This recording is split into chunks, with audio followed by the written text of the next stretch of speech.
인사합시다. 아십니까? 네, 사회 모의고사 해설 강의 시작해 보도록 하겠습니다. 1번 문제부터 출발할게요. 부동산의 개념에 대한 설명이다. 옳은 거 찾아라는 문제죠. 먼저 1번은 이제 토지 정착물 중 독립 정착물 4개 있었죠. 첫 번째는 건물이요. 두 번째는 명인방법 갖춘 미분리 과실, 명인방법 갖춘 수목이나 등기된 임목, 타인 토지의 경작 재배되고 있는 농작물을 묻는 건데, 명인방법 구비한 수목 좋고요. 그다음에 타인 토지에서 경작 재배되고 있는 농작물 좋습니다. 이런 것들은 독립된 정착물이 맞습니다. 답은 1번이고요. 2번. 등기된 임목은 좁은 의미에서의 부동산이 포함된다. 우리 임목 같은 경우는 이제 준부동산으로 봐야 되거든요. 준부동산, 기계재단, 기타에 걸리죠. 그래서 이거는 광해 부동산, 넓은 의미의 부동산에 속합니다. 3번, 부동산은 공시방법이 등기고요. 동산은 공시방법이 점유인데 이렇게 공시방법의 차이가 나는 것은 부증성 때문이 아니라 부동성 때문입니다. 공시방법의 차이, 부동성. 4번, 임차인이 설치한 거, 이런 것들은 부동산으로 취급하는 것이 아니라 동산으로 취급합니다.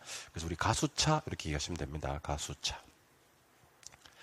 임차인 정착물, 가식 중인 수목, 경작 수확물 이런 것들은 동산, 가수차 동산 기억하시면 돼요. 5번, 준부동산 중에서 중개 대상이 되는 준부동산은 기계 종류인 선박, 항공기, 자동차는 안 되고요.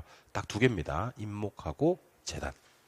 공장재단, 광업재단, 임목 이런 것들만 중개 대상이 되는 준부동산이다 라고 기억하셔야 됩니다. 그래서 1번의 정답은 1번. 2번, 토지 용어에 대한 설명이다. 옳은 것을 찾아라 하는 문제인데요. 정답부터 먼저 보면 정답은 5번이죠. 상업지, 주거지가 상업지로 변화되는 것은 주상공길이 변하는 거, 즉 택지 내에서 변하는 게 맞고요. 이런 것들을 갖다 우리는 이행지라고 불러요. 주상공길이. 아울러서 전답 과수원길이 바뀌는 것도 이행지라는 걸 기억하셔야 됩니다. 1번부터 4번까지는 틀렸을 텐데 왜 틀렸느냐. 자, 먼저 지가를 이렇게 공시하기 위해서 선정된 땅은 표본지가 아니라 표준지라고 해야 되고요. 빈지는 바다와 육지 사이 해변 토지까지는 맞았는데 소유권이 인정되지 않지만 실익이 있는 이렇게 규정이 돼야 됩니다. 소유권은 없고 실익이 있는. 그리고 허가받을 수 없는 땅은 대지가 아니라 맹지라고 해야 되겠죠. 맹지. 그 다음에 경비충당에 쓰이는 땅은요, 공지가 아니라 채비지라는 말을 써야 됩니다. 채비지. 그래서 이 문제 답은 5번만 정답이 되는 그런 문제죠. 3번. 부동산의 특성에 관한 설명이다. 타당한 것을 찾아라 했는데 이것도 정답을 먼저 보고 갈게요. 정답은 4번인데 개별성 때문에 어떤 일이 벌어집니까? 그러면 대체관계가 제약되고요. 개별화되고 독점화되는 거 이런 것들이 다 개별성 때문입니다. 정답은 4번이었고 1번은 소모가 안 된다. 재생산 안 된다, 감가상각가 안 된다는 것은 부증성과는 전혀 관계가 없고요. 영속성과 관계가 되는 겁니다. 조심하셔야 되죠. 2번째, 부증성 때문에 토지 공급은 어떻게 됩니까? 그러면 비탄력적이 됩니다. 비탄력적이 되고 균형가격 형성을 곤란하게 한다라고 해야죠. 부증성 때문에 곤란하다. 3번, 부동산을 여러 용도로 이용할 수 있는 성질. 이거는 이제 용도의 다양성을 얘기하는 겁니다. 용도의 다양성 때문에 최유효 이용을 하는 건 맞는데 물리적 공급은 불가능합니다. 부증성 때문에. 이거는 이제 경제적 공급 또는 용도적 공급을 가능하게 해야 된다라는 표현으로 나왔었어야 됩니다. 그래서 물리적 공급이 안 되는 게 부증성이고요. 경제적 용도적 공급이 가능한 게 용도의 다양성이 됩니다. 그다음에 5번. 토지는 용도의 다양성으로 인해 2개 이상의 용도가 동시에 경합할 수 있죠. 얼마든지 용도 경합이 가능하고 용도 전환 및 합병 분할을 가능케 한다라는 표현으로 나왔었어야 됩니다. 다 틀렸고 답은 4번. 많이 어렵지 않았죠. 4번.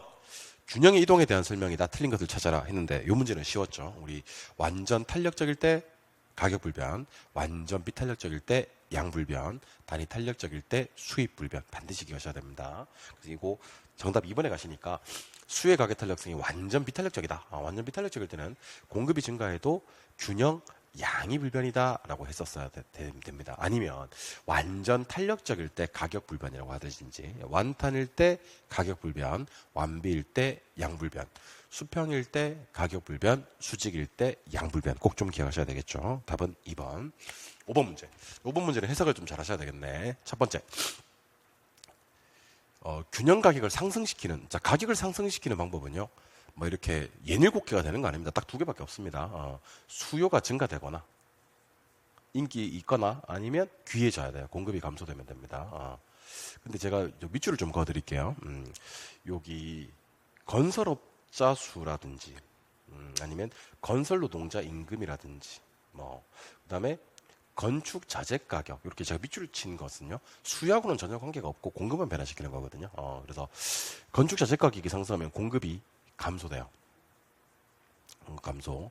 건설 노동자의 임금이 인하되면 공급이 증가됩니다. 이거는 싸졌으니까 건설업체 수가 증가되어도 공급이 증가됩니다. 벌써 답 나왔어요.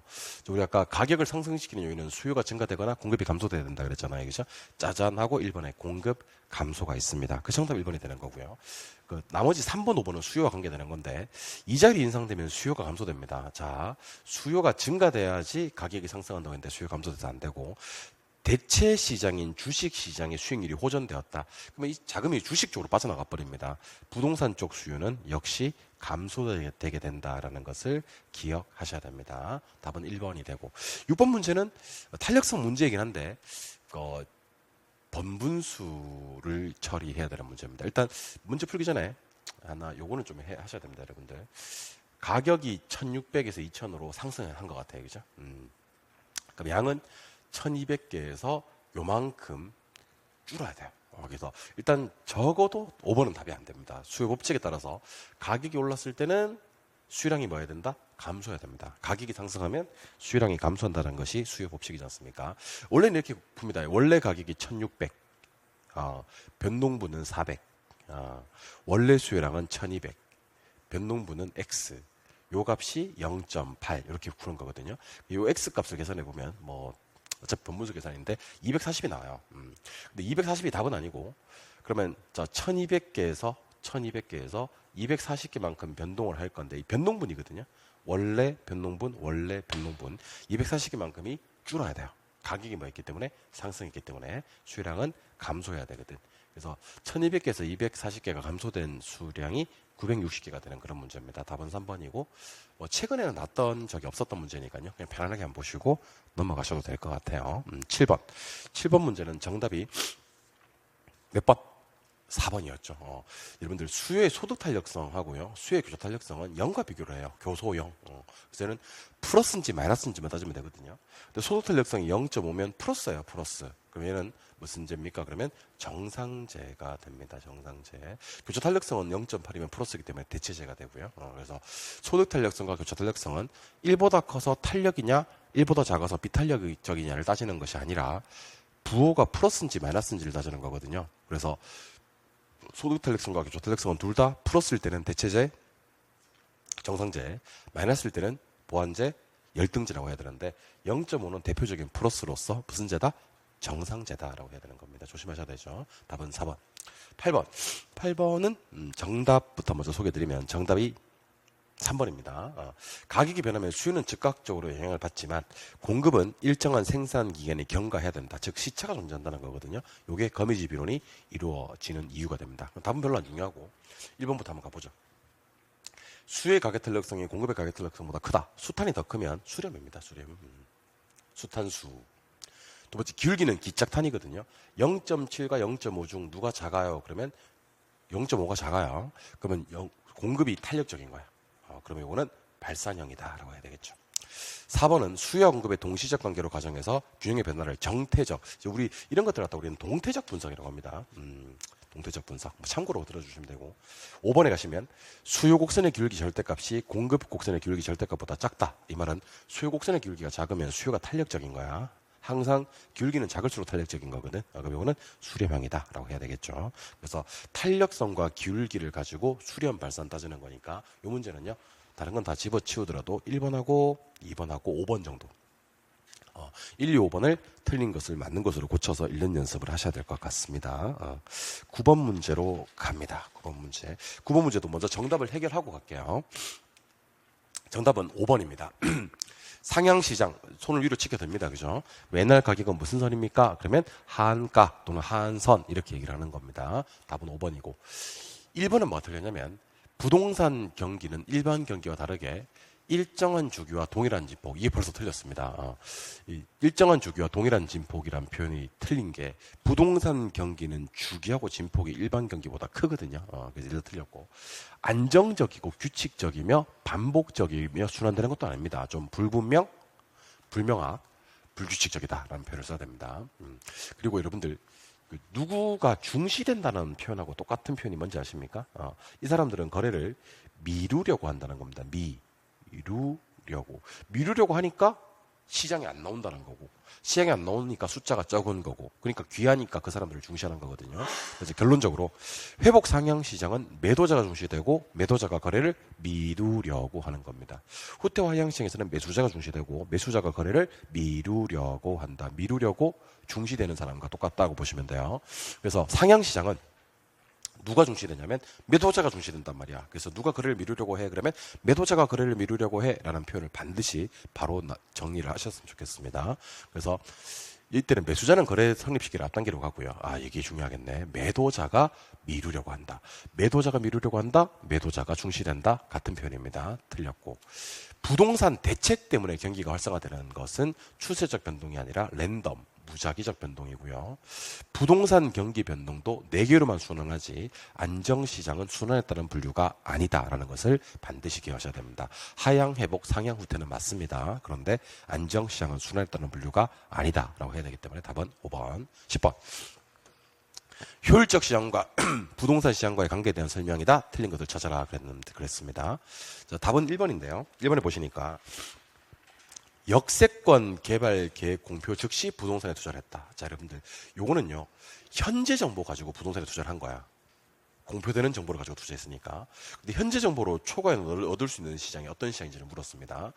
자, 일단 중강성은 틀렸어요. 왜 틀렸냐면 중강성은요, 미래 정보를 통해서만 초과이익이 얻어지는 시장입니다. 그러면 강성은 절대로 안 되지. 강성은 초과를 못 얻는 시장이니까. 그래서 이 시장은 무슨 시장이냐면 약성 효율적 시장으로 봐야 됩니다. 중강성이 아니라 약성에서는 공표되는 정보 가지고도, 그러니까 현재 정보 가지고도 초과를 얻을 수 있는 시장이다. 이렇게 정리를 하시는 거예요. 답은 1번. 11번. 11번은 허프의 확률 모형이 되겠죠. 제일 중요한 건 먼저 여기서 인구 3만 명의 도시에서 50%만 할인점을 이용한다고 했기 때문에 요거를 15,000명으로 줄여놓는 작업이 제일 중요한 작업일 것 같고요. 두 번째 중요한 건 뭐냐면 A, B 두 개 매장 중에서 여기 보시니까 B 할인 매장, B 할인 매장 이용객 수 분자를 올릴 때 B 할인 매장을 올려주셔야 됩니다. 그래서 거리는 뭐 이렇게 보니까 약분이 안 되는데 요거 1,000으로 일단 약분 먼저 하고요. 4로 약분이 가능할 것 같아요. 그래서 요거 48에 32, 49, 36 이렇게 하신 다음에 2의 제곱부터 가겠습니다. 2의 제곱은 4분의 8. 쉽죠, 그죠? 그 다음에 9의 제곱을 하시면 되겠네. 3의 제곱을 하시면 되겠네. 3의 제곱은 얼마요? 9분의 9. 근데 중요한 거, 이 9분의 9를 올리시는 게 중요하다는 거죠. 비로간 확률이니까. 그러니까 요거는 4, 2, 8이니까 2. 요거 1, 요거 1입니다. 3분의 1입니다. 퍼센테이지로 얘기하면 33.3%고요. 요거 계산할 때는 어떻게 계산하시면 좋냐면 그냥 15,000 나누기 곱하기 3분의 1인데 나누기 3 하면 돼. 곱하기 1 나누기 3이거든, 그지? 그러면 3, 55에서 5,000명이 되는 그런 문제가 됩니다. 그러니까 15,000명에 3분의 1은 3, 55에서 5,000명. 답은 1번이 되는 그런 문제가 돼요. 조심하실 점은 3만 명에서 50%를 때리는 것이 아니라 3만 명에 50% 때려놓고 그 중에서 3분의 1을 한 번 더 때려주셔야 된다는 거. 답은 1번. 12번. 지대에 대한 설명인데 답은 2번이죠. 경제지대는 공급이 완전 비탄력적일수록 커집니다. 완전 비탄력적이면 총수익 전부 다가 경제지대가 된다라고 기억하시면 됩니다. 원래 경제지대라는 것이 초과수익 개념이기 때문에 공급이 귀할 때, 비탄력적일 때 가장 좋은 것은 완전 비탄력적일 때 총수익 모두가 경제지대가 된다라고 기억하시면 좋을 것 같아요. 오케이. 답은 2번이었고 13번으로 가보도록 할게요. 13번. 13번에 가시니까 도시공간 구조론이죠. 자, 먼저 동심원 이론에 따르면 중심지에서 멀어질수록 범죄, 빈곤, 질병 등 도시 문제가 늘어난다. 아닙니다. 중심지에 가까워질수록 그렇습니다. 왜냐하면 동심원 이론은 중전 저고통, 중심지에 가까워질수록 저소득층이 살기 때문에 범죄, 빈곤, 질병이 많아지는 겁니다. 멀어지면 고소득층이 살기 때문에 이런 게 떨어집니다. 호이트의 선형 이론은 가장 중요한 게 고급 주택이 교통이 편리한 지역에 입지한다라고 표현을 써야 됩니다. 고급주택이 교통축에 가깝게. 동심원 이론에 의하면 중심업무 지구와 저소득층 주거지대 사이에 뭐가 위치하냐면 점이지대가 위치합니다. 중전 저고통이니까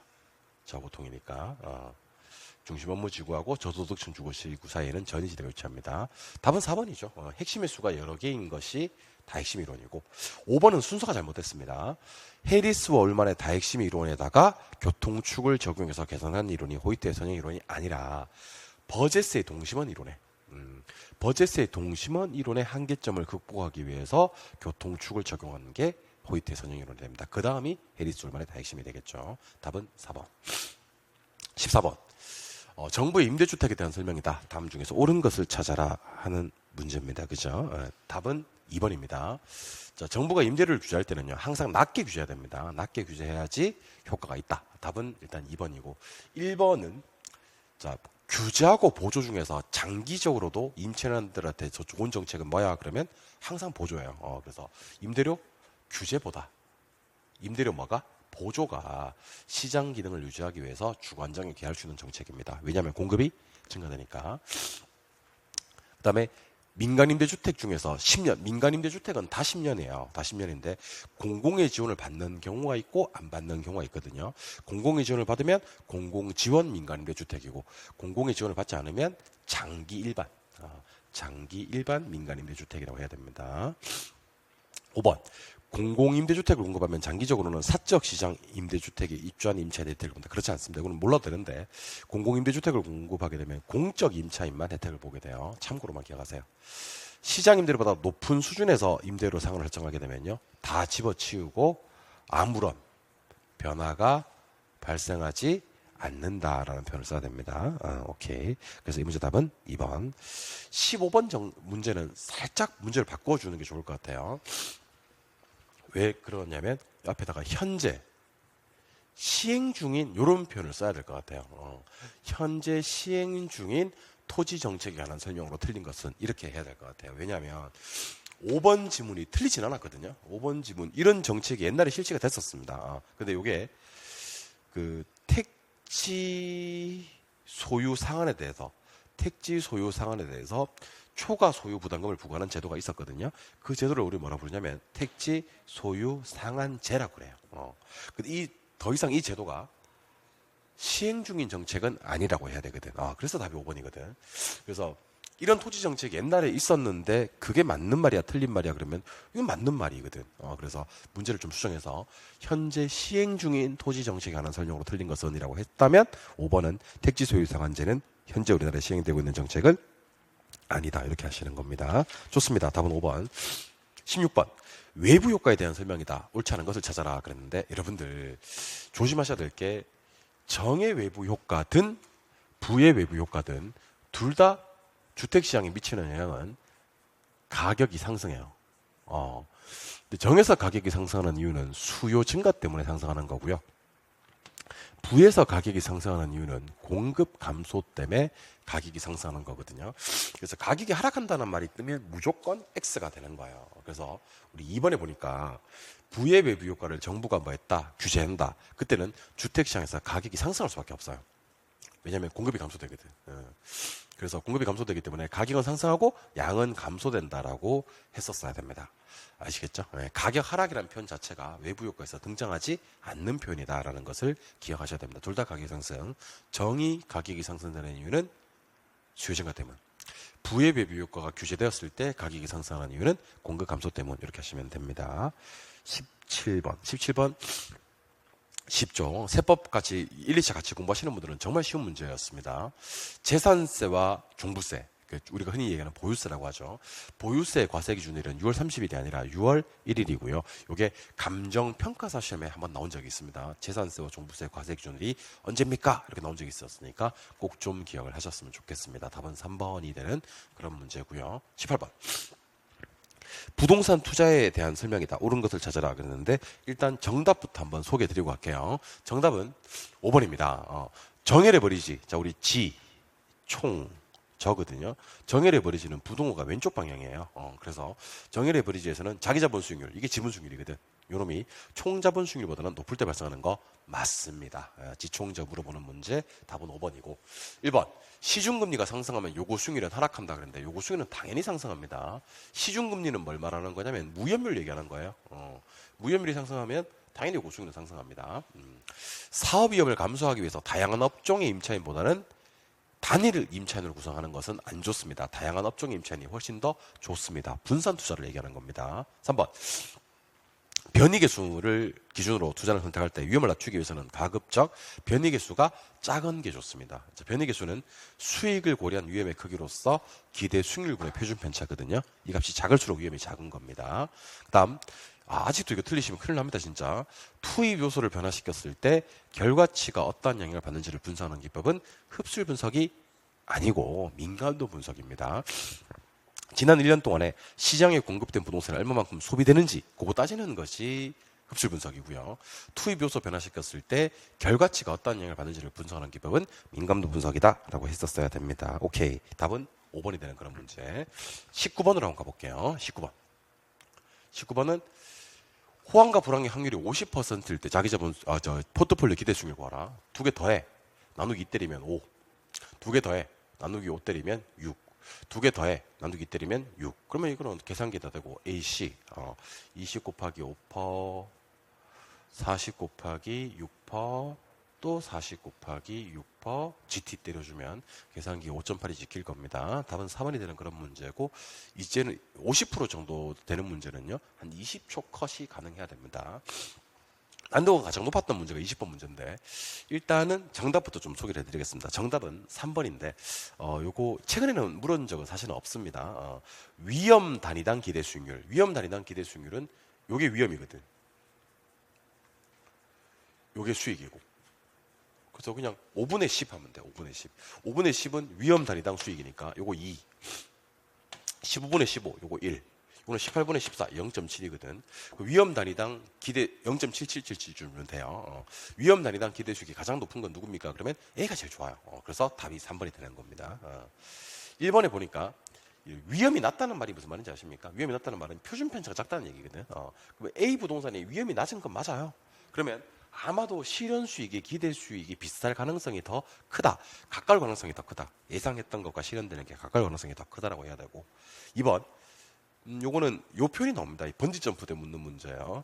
동일한 위험 증가 이런 표현이 뜨면 위험 문제 관계없이 번지 점프대 올려놨을 때 보수적 투자자보다 공격적 투자자 지돈 주고 번지 점프 하고 온 놈들은요 더 낮은 수익을 요구한다라고 해야 됩니다. 공격적 투자가 주어니까.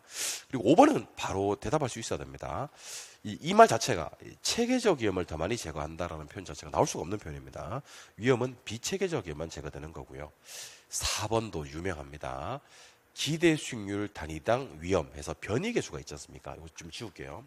변이계수는 아까 얘기했던 걸 뒤집으시면 돼요. 뭐냐면 기대 수익률분의 표준 편차예요. 기대 수익률분의 표준 편차 10분의 5, 0.5고요. 그러니까 결국 위험 측정하는 거기 때문에 얘는 15분의 15.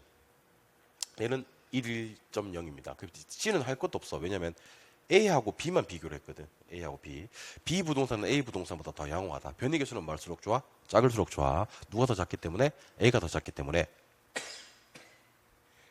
A 부동산은 B 부동산보다 더 양호한 투자로 평가된다라고 했었어야 됩니다. 이 문제 답은 3번이 됩니다. 21번. 다음은 포트폴리오 이론에 대한 설명이다. 가장 옳지 않은 것을 찾아라 하는 문제인데요. 이 문제 답은 2번이죠. 2번 너무 쉽습니다. 분산 투자 효과가 나타나지 않는 경우도 있습니다. 언제냐면 1일 때 효과가 없습니다. 그래서 여기다가 어떻게 해야 되면 양의 값이 아니라 플러스 1인 경우에 효과가 나타나지 않고요. 플러스 1 때는 효과가 나타납니다. 그래서 플러스 1과 플러스를 구분할 줄 아느냐는 문제예요. 플러스 1일 때 효과 없어요. 1보다 작을 때는 효과 있는데 플러스는 효과 작고 마이너스는 효과 크고 마이너스 1일 때는 효과가 최대가 된다라고 했었어야 됩니다. 그렇게 기억을 하시고 22번 문제. 이거 아마 저기서 한번 풀어봤던 문제 같은데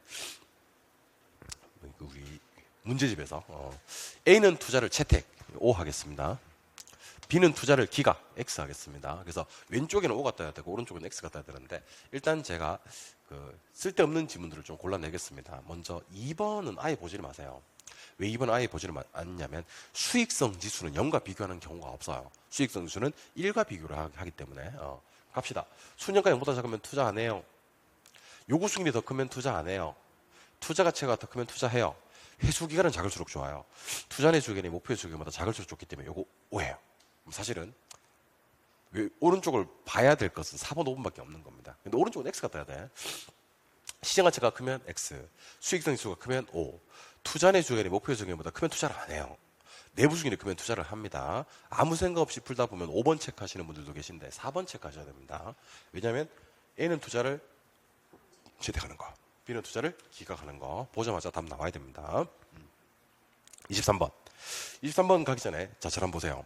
여러분들 우리 비율 분석 어림셈법은요. 승수법과 수익률법이 있거든. 승수법은 총소득 승수가 있고 순소득 승수가 있고 세전 승수가 있고 세후 승수가 있는데 승수는 밑에 게 커요. 그러니까 총승수보다는 순승수가 크고 세전승수보다는 세후승수가 커요. 수익률법은 총자산 회전율이 종합자본 환원율보다 크고요. 지분 배당률이 세후수익률보다 커요. 근데 이 둘 다 기억하시면 오래 못 가니까, 그리고 요거는 뭐 제가 자신이 있으니까 수익률법은 크기 비교하지 마세요. 물론 이 문제는 수익률법으로 크기 비교가 났는데 승수법만 하셔도 돼요. 승수법은 그 순승수가 크고 세후승수가 커요. 순승수가 크고 세후승수가 커요. 수익률법은 반대인데 이거는 뭐 몰라도 돼요. 그래서 이 문제는 승수법 위주로 좀 보시고 기억을 하시면 좋을 것 같습니다. 그래서 위에 있는 지분 배당률이 세후수익률보다는 크다라고 해야 됩니다. 이게 틀렸고 답은 4번인데 더 중요한 건 3번이 중요하다는 얘기예요. 순승수가 더 큽니다. 총승수보다는. 그리고 세전승수보다는 세후승수가 더 크고요. 승수법은 두 개씩 비교했을 때 밑에 게 더 크다는 것이 핵심입니다. 답은 4번. 24번. 사실은 요 문제는 시험에 나올 가능성이 좀 떨어져요. 왜냐면 실무적으로는 주택에서는 더 이상 DTI를 쓰지 않거든요. 그냥 역사적으로 이런 문제가 있었으니까 한번 풀어보겠습니다. 자, 주택 가격이 얼마냐면 4억이에요, 4억. 4억입니다. LTV가 60%입니다. 그럼 4,6에 그러면 2억 4천 이렇게 하시면 돼요. 빌려 못 빌려? 그러면 잠깐 보류. 좀 재밌는 게 DTI인데 DTI가 그 연간 소득이 얼마입니까? 그러면 5천만 원입니다. 5천만 원에 40% 그러면 5사 2천만 원 해야 되거든요. 근데 이거 조심하셔야 돼요. 2천만 원에서 지금 이 대출 말고 다른 사업 자금 대출로 1년에 이자를 갖다가 800만 원을 갚아 나가 나와요. 그러면 이 한도에서 800만 원이 까져요. 다른 이자가. 그러니까 전체 갚아 나가는 이자 전체 원리금이 얼마였냐면 2천만 원인데 다른 대출 이자만큼이 한도에서 빠져버립니다. 그럼 얼마나 남아요? 1200만 남게. 이것만 자동상수로 나눠주는 거예요. 그럼 얼마냐면 1억 2천이죠. 1억 2천하고 2억 4천하고 작은 숫자가 1억 2천이기 때문에 답은 2번이 된다는 건데 시험에 잘 안 나온다고요. 왜냐하면 실무에서는 주택 같은 경우는 더 이상 DTI를 쓰지 않으니까 이제 DSR 쓰니까. 게다가 여러분들 시험 칠 때쯤 되면 스트레스 DSR을 쓰기 때문에 스트레스 DSR 적용하고 이런 것들은 출제 위원들도 잘 몰라요. 그러니까 실무적으로 시험에 나오기는 한 몇 년 정도 기다려야 됩니다. 그래서 상가에 왜 부채 감당률 썼던 거 상가 순부저 있죠. 그쪽에 좀 더 주안점을 두고 보시는 것이 좋을 것 같습니다. 주택은 그냥 참고로만 기억하시면 좋을 것 같아요. 25번. 정기적금에 가입을 했는데 미래가치를 구하라 그랬습니다. 매년 얼마씩? 5천만 원씩이고 4년 6%고 4년 후입니다. 이거 이렇게 구하시면 돼요. 이렇게 계산해 주셨는데 그럴 필요도 없습니다. 5천만 원 곱하기 0.06분의 1.06에 몇 승? 4승 마이너스 1 때리면 됩니다. 그래서 계산기 입력하실 때는 AC 1.06 곱하기 1.06는 2승 는 3승 는 4승 빼기 1 나누기 0.06 곱하기 5천만 원 하고 는 때려버리면 계산기 한번 조작에 답 나와버립니다.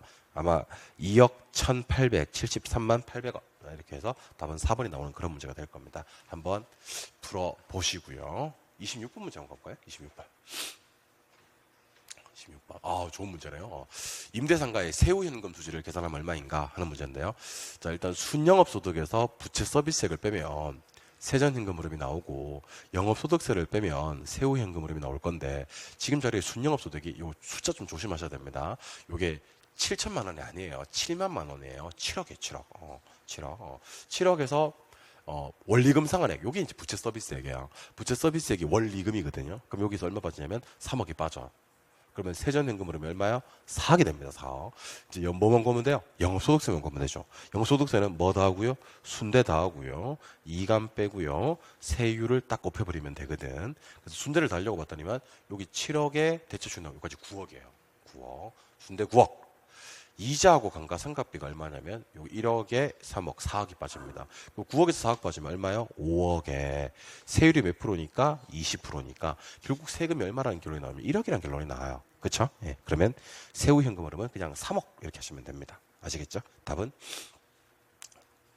2번이 되는 그런 문제가 됩니다. 오케이. 27번 문제, 27번 문제로 가도록 하겠습니다. 타당한 것을 찾아라 하는 문제인데 출발 한번 해볼까요? 1번. 일반적으로 대출을 기준 시에 변동 금리 대출은요 조금 낮게 시작을 해요. 고정금리보다 낮다. 한 1% 정도 낮게 시작해요. 2번. 변동금리 주택담보대출의 이자율 조정기가 짧으면 이자율 변동 위험을 대출자에서 차입자에게로 더 전가된다라고 해야 됩니다. 3번. 담보인정 비율. 이건 보통 영어로 써주는 게 일반적인데 LTV 그래요. 총훈채상환 비율, DTI 그래요. 이런 것들은 한국은행장이 정하는 게 아니고 금융위원회라고 있습니다. 금융위원회. 금융위원회라는 곳에서 정한다. 우리 부동산학에서는요. LTV, DTI 기준도 금융위원회에서 정하고 우리 부동산 투자회사 리츠의 회계 처리도 금융위원회가 정하는 회계 기준에 따른다 하시면 돼요. 4번 이 정답인데요. 고정이자율 저당대부 방식에서 인플레에 따라서 변동하는 시장이자율이 상승하면 대출기간의 실질이자율이 하락해서 손실을 보게 된다. 자, 우리 다 집어치우고 고정이자율이라는 표현 하나랑 그다음에 대출기간이라는 표현 하나랑 인플레라는 표현만 기억하시면 돼요. 인플레가 예상될 때 대출기간은 고정금리를 엄청 싫어합니다. 왜 싫어하는지 아세요? 더 못 받으니까. 그래서 손실이 발생한다라는 것만 이해하시면 됩니다. 아시겠죠? 맞는 표현입니다. 답은 4번. 5번. 토지신탁은 여러분들 이 토지신탁이라는 거 하고요. 담보신탁이라는 게 있거든요. 둘 다 소유권이 이전되고 수익증권 받는 건 똑같아요. 근데 수익증권 받은 이후에 대출하는 게 목적이면 담보신탁이고요. 개발하는 게 목적이면 토지신탁이 돼요. 보세요. 그 신탁을 했대요. 그럼 소유권 넘어가거든 벌써. 그러면 뭘 받아서요? 수익증권 받아서 다른 건 안 나오고 뭐 대출을 받았다 이렇게 나왔잖아요. 그때 토지신탁이 아니에요. 이거는 담보신탁에 대한 설명입니다. 토지신탁은 이걸 갖다가 뭐 분양 임대한다, 개발한다, 뭐 자금 차입한다 이런 표현이 나왔었어야 됩니다. 답은 4번이 되는 그런 문제고 28번. 틀린 것을 찾아라 하는 문제인데 답은 3번이죠. 여러분들 DTI 공식 한 번만 더 써드리겠습니다. 설마 DTI 구하는 공식을 모르는 사람은 없겠지만 DTI는요 연간 소득분의 연간 부채 서비스액을 얘기합니다. 부채 서비스액이 뭐게요? 원리금 상환액이에요. 원금과 이자를 합친 돈. 그래서 원금균등은요 요 초반에 갚는 원리금의 크기가 제일 크거든요. 그래서 DTI도 높게 적용을 해요. 그 원리금 균등은요 첨이나 후반이나 원리금이 똑같거든요. 그래서 DTI도 일정하게 유지가 돼요. 그 최정식은요 첨에 갚는 원리금이 제일 작거든요. 그래서 분자가 작기 때문에 DTI도 낮게 적용을 합니다. 그래서 여기 보시니까 첨에 돈 빌려주는 시점에서 DTI 비율은 원리금 균등 상환 방식보다 원금 균등 상환 방식이 더 낮다라고 했는데 원금 균등 상환 방식은 첨에 적용하는 DTI가 가장 높게 적용을 합니다. 왜냐하면 첨에 갚아 나가는 원리금의 크기가 가장 크니까 DTI도 높게 적용한다라고 기억을 하셔야 됩니다. 답은 3번이 되는 그런 문제. 29번. 저도 이번 시험에 프로젝트 파이낸싱은 나올 것 같아요. 상당히 중요할 것 같고 나온다고 생각을 하셔야 될 것 같습니다. 답은 4번인데 여러분들 이 부예금융이 뭔지 아세요? 부예금융은 돈을 암만 빌려도 프로젝트 사업주 장부에 부채가 안 뜬다는 거예요. 한 번 더. 돈을 암만 빌려도 프로젝트 사업주 장부에 부채가 안 뜨는 게 부예금융 효과고 이건 누구 장점이에요? 그러면 사업주 장점이에요? 이렇게 하셔야 됩니다. 절대로 부예금융은요. 대출자로서 금융기관 장점이 아니에요. 부예금융은요. 무조건 사업주 장점이다라는 것을 반드시 기억을 해주시기 바랍니다. 아시겠죠? 부예금융보다 더 중요한 말이에요. 답은 4번. 30번. 현재 시행되는 부동산 투자회사에 대한 설명이다. 옳은 것을 찾아라 그랬는데 1인당 주식 소유 한도는요. 얼마냐면 50X예요. 그래서 자기관리와 위탁관리까지는 50% 제한을 두거든요. 근데 기업구조조정은 제한이 없다. 좋습니다. 답은 1번이고요. 2번. 리츠의 설립자본금의 50%에서 현물주자가 가능하다. 현물주자는요, 이 설립이란 말이 나오면 무조건 불가능해요.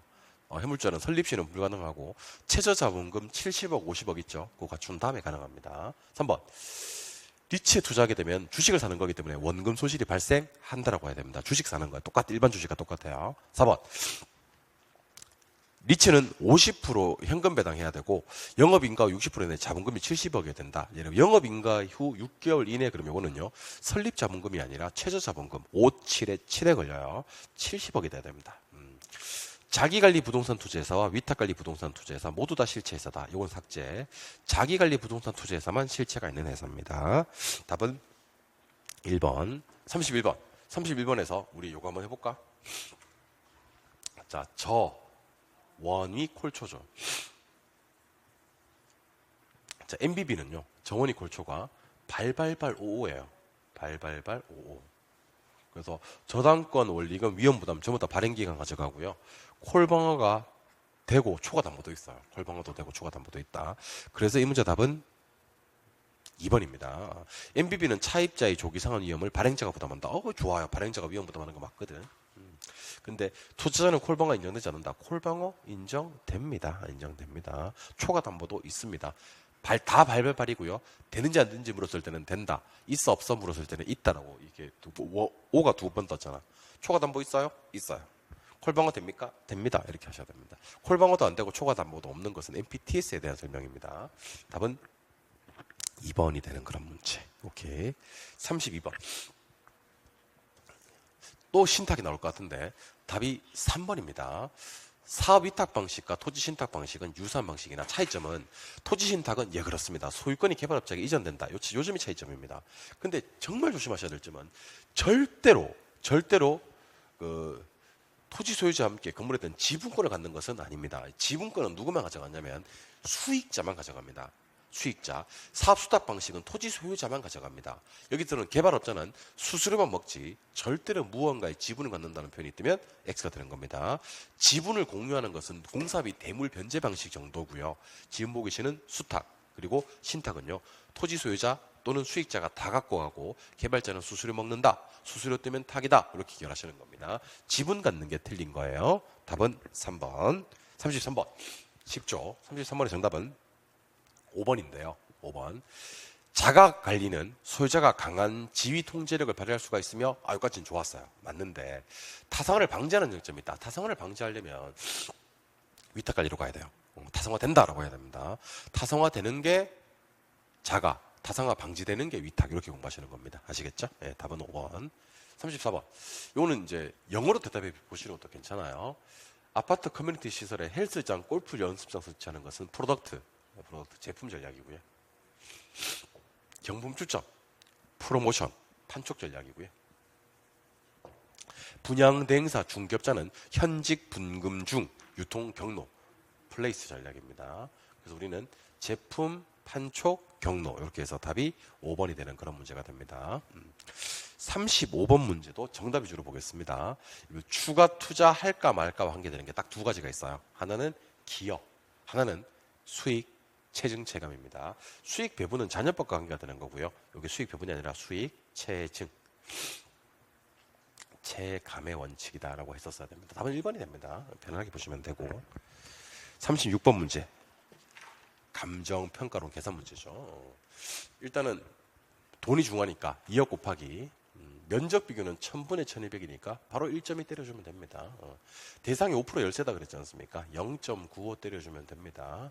지가 상승률 9%다 그랬으니까 0.09 끝입니다. 그냥 이게. 그래서 2억 곱하기 면적입니다. 1.2 곱하기 5% 열세 0.95 곱하기 변동률 9% 0.09는 때려주면 답이 아마 2억 4,852만 원 나오나? 답은 5번이 되는 그런 문제가 될 겁니다.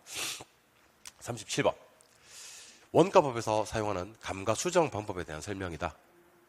가장 틀린 것을 찾아라 하는 문제입니다. 쉽죠, 그죠? 정답은 3번입니다.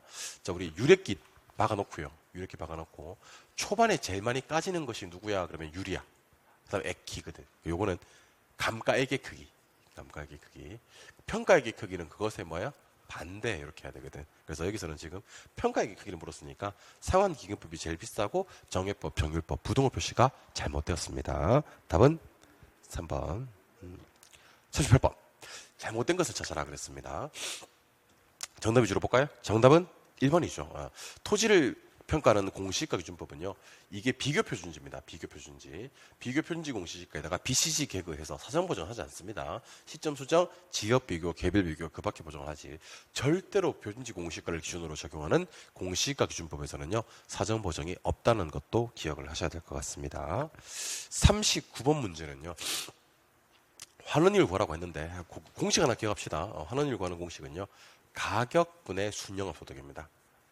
사실은 이게 저당상수가 있었으면 저부대를 곱해서 구하기도 하는데 순영업소득 나누기 가격이거든요. 두 개를 찾습니다. 순영업소득 얼마? 900이요. 가격 얼마? 1억이요. 그럼 그냥 900을 1억으로 나눠주면 되고 나머지는 필요 없습니다. 나머지는 필요 없고 이거 두 개 가지고 문제 풀면 됩니다. 그래서 저당상수가 있었어도 저부대 곱하려고 했는데 저당상수가 없어가지고 답은 9%, 3번이 되는 문제고 참고로 자본 수익률 더하기 자본 회수율을 하기도 하거든요. 자본 회수율이 상각률이에요. 이거 두 개 더 해도 돼요. 5 더하기 4 이렇게. 방법은 답은 똑같이 나와야 돼요. 답은 9%. 지금은 이걸로 기억을 하시는 게 좋을 것 같아요. 순영업소득 나누기 가격으로. 40번. 옳은 것을 찾아라 라고 했는데 답이 5번입니다. 요거 답 5번. 5번 한번 볼까요? 표준지로 선정되었거나 조세 부담금 부과 대상이 아니면 개별 공시가를 결정 공시하지 아니할 수가 있습니다. 이 경우 표준지로 선정된 건 개별 공시가로 본다. 법조문 그대로고 상당히 중요한 지문이니까 꼭 좀 기억하셔야 되겠죠. 1번부터 왜 틀렸는지 한번 보면 자, 국장은 그랬습니다. 국장은 국장이 뜨고 표준주택이 뜨지 않습니까? 그죠? 일단은 절대로 이건 단독주택에 관한 얘기지 공동주택에 관한 얘기가 아닙니다. 왜냐하면 표준주택이라는 것은 공동주택에서 선정할 일이 없고 하나 더 one more. 이거는 국장이 공시하는 것들은 전부 다 어디에? 중앙부동산가격공시위원회 심의를 거치지 시군구 부동산가격공시위원회 심의를 거치지 않습니다. 1번 틀렸고 2번 한번 가볼까? 표준지 공시지가의 공시사항에는 용연구사임 이런 말이 나오는 것 같아요. 그치? 용연구사임은 표준지가 아니라 표준주택. 표준주택 공시할 때 나오는 것들이다 라고 생각하셔야 될 것 같아요. 3번 개별 공시지가 이의가 있는 자는 개별 공시지가의 결정 공시 기준일로부터 30일이 아니라 공시일, 결정 공시일이라고 해야 된다. 기준 빼야 돼. 4번 국장이 표준주택이나 공동주택 가격을 조사 선정하고자 할 때는 감정평가 법인한테 의뢰하는 게 아니라 원, 토지, 법인, 주택, 원. 주택은 한국부동산원. 한국부동산원한테 조사 선정을 맡긴다라고 했었어야 됩니다. 그래서 답이 5번이 되는 그런 문제입니다. 상당히 빠른 속도로 사회모의고사 해설을 한번 진행해 봤고요. 제가 오늘 몸 상태가 좀 안 좋아서 좀 코맹맹이 소리가 좀 났을 건데 죄송합니다. 빨리 회복해서 좀 더 건강한 모습으로 오해 해설 강의에서 찾아뵙도록 하겠습니다. 고생하셨고 오해 해설 강의에서 뵙도록 하겠습니다. 수고하셨습니다.